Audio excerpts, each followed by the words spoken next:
Assalamualaikum warahmatullahi wabarakatuh. Alhamdulillah alladzi ja'ala syahra ramadhana syahran maghfiratan wa rahmatan. Wassalatu wassalamu ala asyrafil anbiya'i wal mursalin imamis shadiqil wa'dil amin habibillahil mustafa khairil anamil mujtaba Sayyidina wa maulana Muhammadin wa ala alihi wa ashabihi wa man tabi'ahum bi ihsanin ila yaumiddin. Amma ba'd. Fa inna asdaqal hadithi kalamullah wa khairal hadi hadi Rasulillah wa syarral umuri muhdatsatuha wa kullu muhdatsatin bid'ah wa kullu bid'atin dhalalah wa kullu dhalalatin finnar. Hadirin hadirat sidang jamaah subuh yang dimuliakan Allah Subhanahu wa taala. Imam Muslim meriwayatkan dalam kitab sahihnya bahwa Ibnu Umar adalah anaknya Umar bin Khattab radhiyallahu anhuma mengunjungi Ibnu Amir yang waktu itu sedang sakit. Banyak orang yang mengunjungi karena dia adalah mantan gubernur Basra waktu itu, dan yang mengunjungi itu menyanjungnya dan sebagainya. Tapi Ibnu Umar berdiam saja. Lalu Ibnu Amir, karena Ibnu Umar adalah salah satu sahabat yang paling wara dan zuhud, meminta didoakan oleh Ibnu Umar. Ibnu Umar menjawab, saya tidak basa-basi kepadamu Ibnu Amir, maksudnya saya tidak menyanjungmu seperti orang lain, karena saya pernah mendengar Rasulullah SAW bersabda, la tuqbalu salatun bighairi tuhurin wala sadaqatun min gululi wa kunta bil Basrah. Saya pernah mendengar Rasulullah SAW bersabda, tidak akan diterima suatu salat pun bila itu dilakukan tanpa wudu, dan juga tidak ada satupun sedekah yang diterima yang berasal dari harta yang haram. Gulul adalah harta haram, tetapi lebih penipuannya tidak terang-terangan, lebih tersembunyi. Dan itu, kata Ibnu Umar, kamu Ibnu Amir sedang berada di Basrah. Jadi dia diminta mendoakan Ibnu Amir, lalu dia menjawab dengan hadis itu. Apa maksudnya? Apakah Ibnu Umar tidak mau mendoakan Ibnu Amir karena pernah menjadi gubernur? Tentu saja tidak, karena anjuran mulai dari Rasulullah sampai sahabat dan salafus salih mendoakan orang-orang yang jelas berdosa, begitu juga orang kafir, untuk mendapatkan hidayah.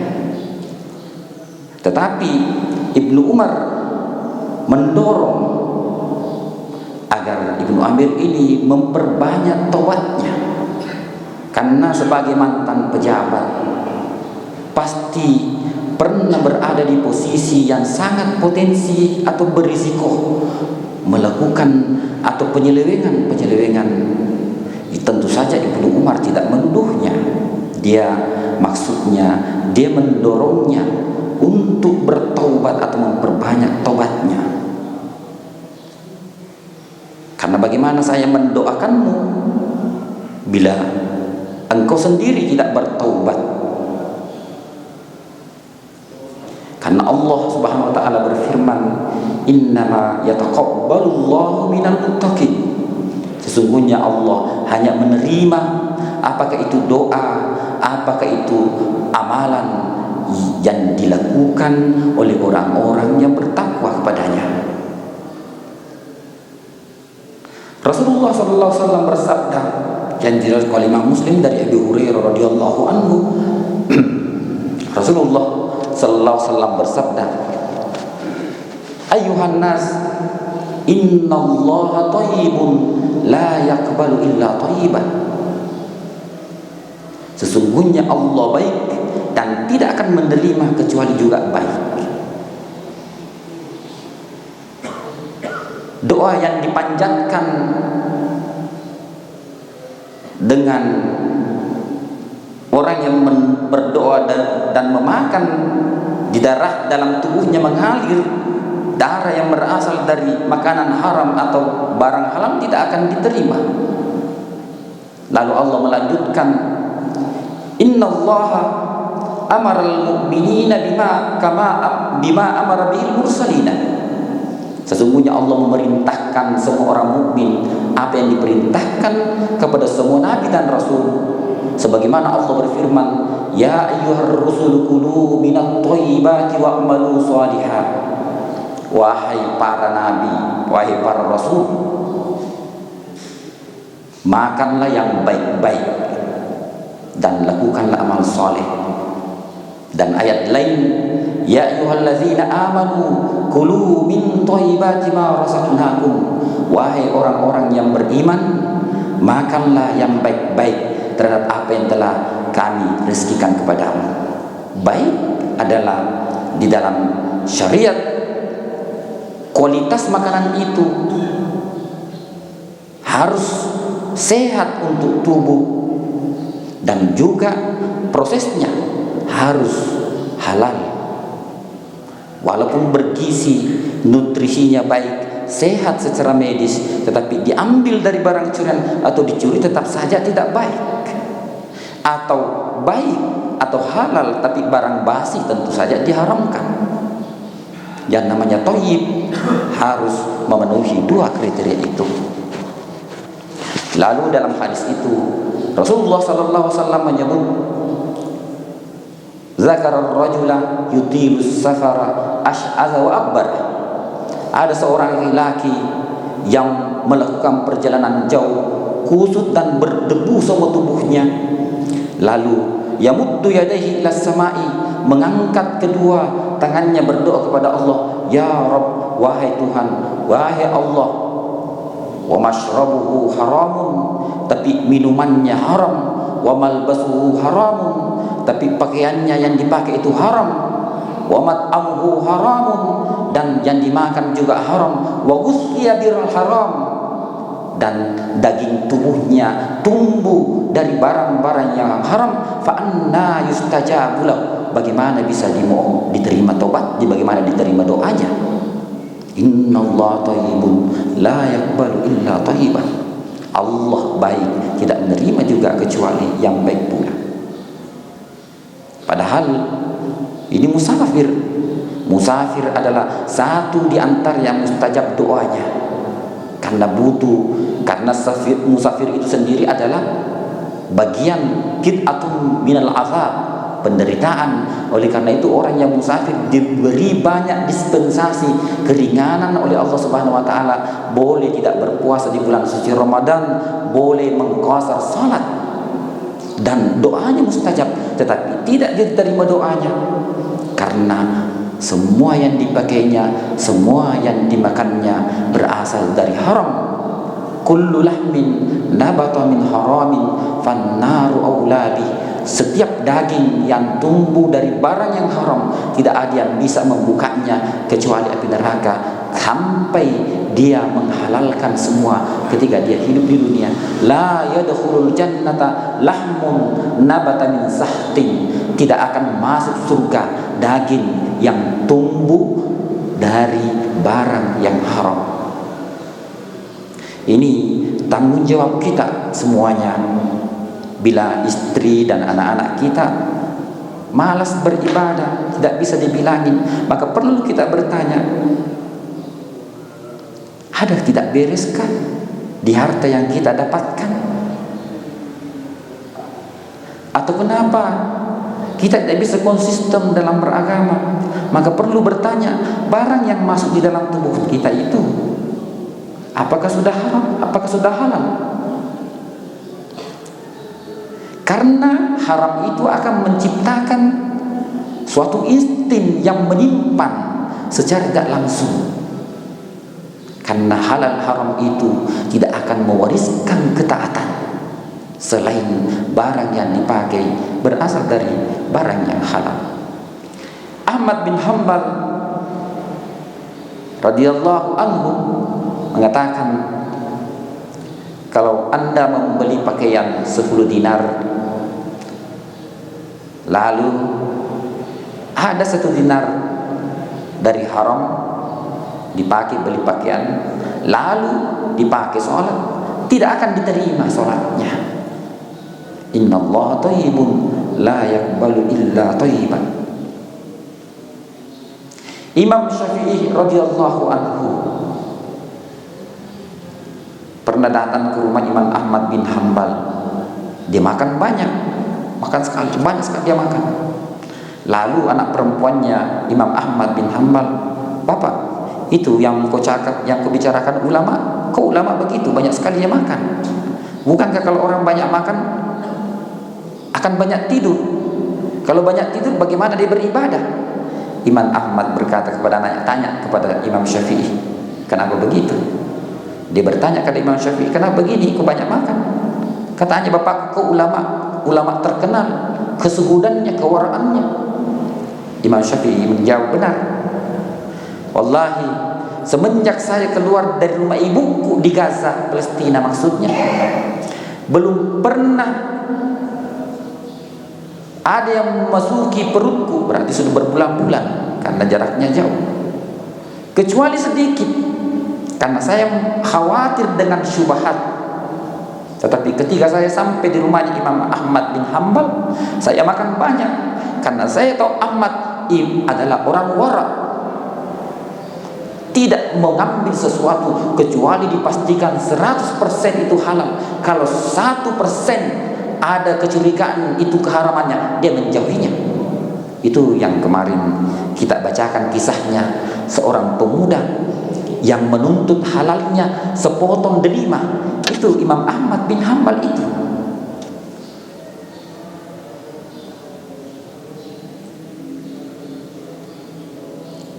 Imam Umar bin Khattab radhiyallahu anhu pernah menyuruh budaknya untuk mengambil air susu ontanya, maksudnya memerah untuk susu ontanya Umar sendiri yang disuruh.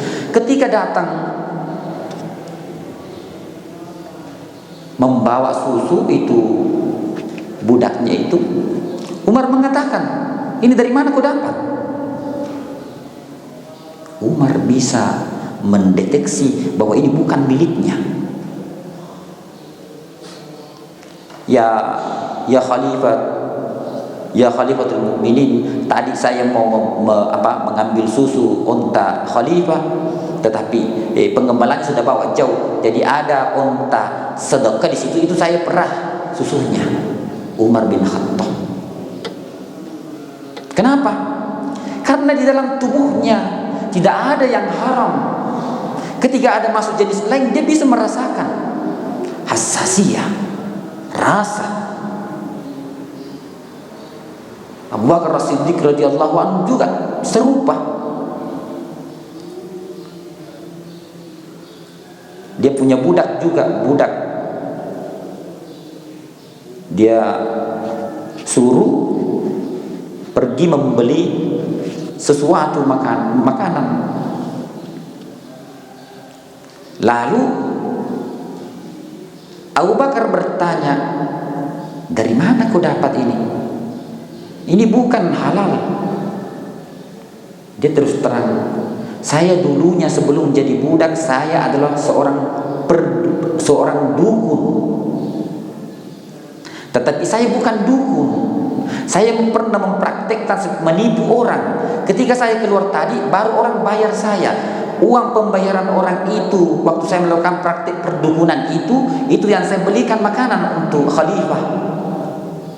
Coba, dia bisa merasakan sesuatu yang haram karena tubuhnya tidak ada isinya kecuali halal. Karena jenis akan ketahuan karena tidak ada jenis yang sama dalam tubuhnya. Sama dengan listrik, bila dia dialirkan kepada tempat yang tidak cocok dengan volume watt, maka akan terjadi iman terbakar atau karena menyala atau tidak bisa menyala. Ada satu kelompok juga disebutkan Imam Al-Ghazali dan Ihya Ulumuddin pada masa Bani Israel keluar sholat istisqa, minta hujan. Ini satu kampung ini. Lalu Allah Subhanahu wa taala mewahyukan kepada Nabi Musa alaihi salam, "Ya Musa, sampaikan kepada mereka walaupun dia menangis seperti sungai air matanya, walaupun tangannya mengada sampai ke langit, tidak pernah saya akan terima doanya." Kenapa? Karena barang haram semua, satu kelompok di situ, satu kompleks semua, barang haram semua dimakan. Hadirin hadirat yang dimuliakan Allah Subhanahu wa taala. Bulan suci Ramadan ini adalah bulan pengosongan, adalah merupakan momentum untuk memulai mensucikan diri, karena tidak ada yang taubat yang tidak diterima oleh Allah Subhanahu wa taala. Allah tidak pernah bosan menerima taubatnya hambanya sebesar apapun. Selama hambanya tidak pernah bosan untuk bertaubat. Sampai ada hadis mengatakan, bila kamu bertobat, melakukan dosa, bertaubatlah. Lalu melakukan dosa, bertaubatlah. Sampai ada sahabat mengatakan, sampai berulang kali Rasulullah SAW mengatakan iya. Karena Allah tidak pernah bosan menerima taubat hambanya. Hadirin hadirat yang dimuliakan Allah Subhanahu wa taala, demikian pengajian kita pada subuh ini. Sebelum kita tutup, mungkin tidak ada dulu sesi pertanyaan. Sebelum kita tutup, marilah kita bermunajat bersama. Mudah-mudahan subuh ini kita dikarunia oleh Allah Subhanahu wa taala suatu lompatan spiritual. Karena kalau bukan dengan rahmatnya, hanya dengan rahmatnya kita bisa berdiri tegak pada agamanya. Hanya dengan bimbingannya dan inayahnya kita bisa istiqamah pada keridhaannya. Hanya dengan rahmatnya lah kita bisa menjadi hamba-hamba pencari keridhaannya. Kalau tidak bisa mencapai kesempurnaan, usaha kerja keras mencapai kesempurnaan, itulah bagian daripada kesempurnaan itu sendiri.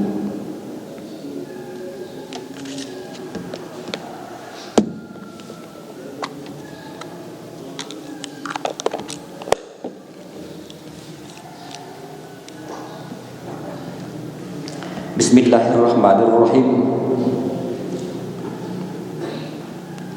Walakal hamdu kama yanbaghi li jalali wajhika wa 'azimi sultanik. Allahumma shalli wa sallim wa barik ala sayyidina Muhammadin wa ala alihi wa ashabihi wa man tabi'ahum bi ihsan ila yaumiddin. Ya Allah, ya Syakur, ya Hamid, pada pagi yang suci ini, dalam bulan suci yang Engkau janjikan ampunan dan rahmat-Mu Allah, hamba-Mu memilih bermunajat kepadamu untuk mensyukuri nikmat dan karunia dari-Mu yang amat berharga. Hamba-Mu bertekad sekaligus berjanji dalam diri sendiri untuk memanfaatkan sisa-sisa usia yang Engkau pinjamkan ini untuk menggunakan sebaik mungkin untuk melakukan kebajikan. Ya Allah, ya Allah, wahai Allah yang Maha Pemaaf, pagi hari ini hamba-Mu tertunduk malu. Hamba bersimpuh di hadapan-Mu di tempat ini untuk melakukan perenungan suci. Tiada lain harapan dan maksud hamba kecuali memohon ampunan, bimbingan dan pertolongan-Mu.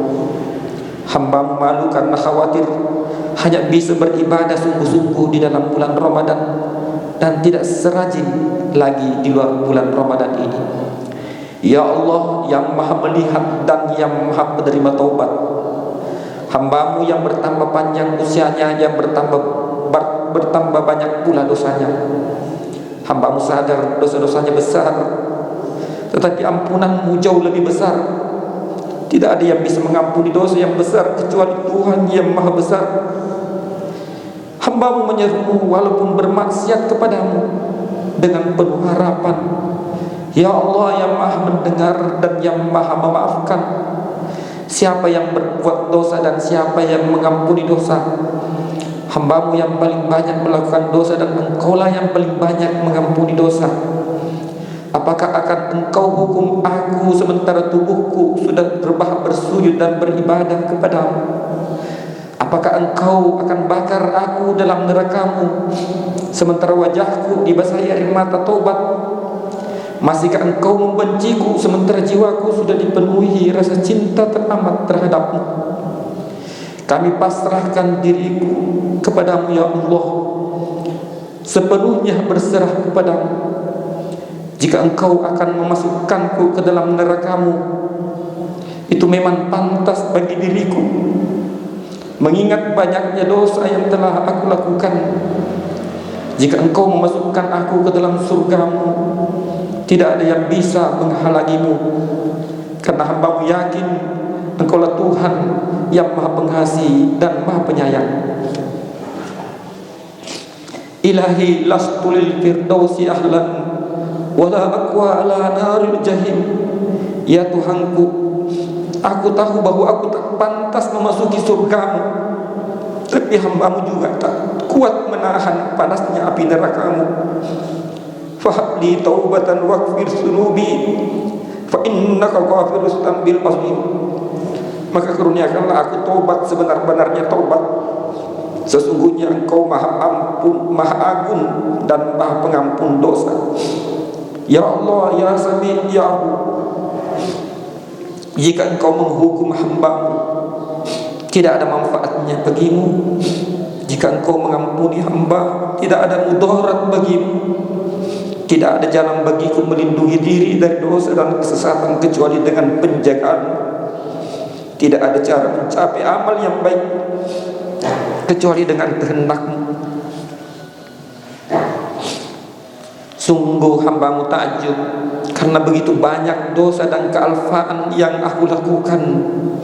Tetapi bersamaan dengan itu hamba-Mu merasakan banyaknya anugerah dan kebaikan-Mu. Kami mohon pengampunan-Mu ya Allah, karena di hadapan kami ada orang yang lemah membutuhkan bantuan, tidak kami bantu. Ada orang dizalimi memohon perlindungan, tidak kami lindungi. Ada orang yang susah meminta bantuan, tidak kami hiraukan. Ada orang meminta bantuan, tidak kami maafkan. Ada orang meminta maaf, tidak kami maafkan. Ada haknya orang lain, tidak kami penuhi. Ada kewajiban terhadap-Mu dan terhadap orang lain, tidak kami tunaikan.